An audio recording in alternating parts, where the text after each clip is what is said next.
মোহাম্মদপুর থানা ছাত্রদলের নেতৃত্বে ১০০ নম্বর ওয়ার্ড বিএনপির কার্যালয়ে ভাঙচুর।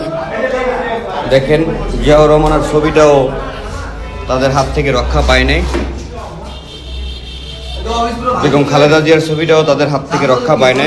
দেখেন কি অবস্থা করে ফেলছে। বর্তমান প্রধানমন্ত্রী তারেক রহমানের ছবিটাও তাদের হাত থেকে রেহাই পায় নাই এই সন্ত্রাসীদের কাছ থেকে। আমাদের প্রতীক, ঠিক আছে, আমাদের প্রতীকটাও ভেঙে ফেলছে এই সন্ত্রাসীরা, মোহাম্মদপুর থানা ছাত্রদলের সন্ত্রাসীরা। জিয়াউর রহমানের ছবিটা দেখেন কি অবস্থা করছে। এটা দেখেন এই অবস্থা, জিয়াউর রহমানের ছবিটা, দেশনেত্রী বেগম খালেদা জিয়ার ছবিটাও ভেঙে টুকরা টুকরা করে ফেলছে। প্রধানমন্ত্রী তারেক রহমানের ছবিটাও ভেঙে ফেলছে। এখানে আমাদের ছবি ছিল ১০০ নম্বর ওয়ার্ড বিএনপি, ১০০ নম্বর ওয়ার্ড বিএনপি নেতৃবৃন্দের ছবি ছিল এখানে, ওগুলো উঠে ফেলছে।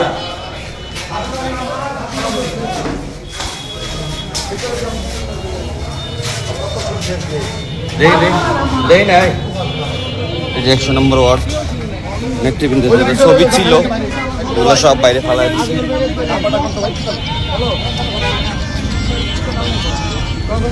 দেখেন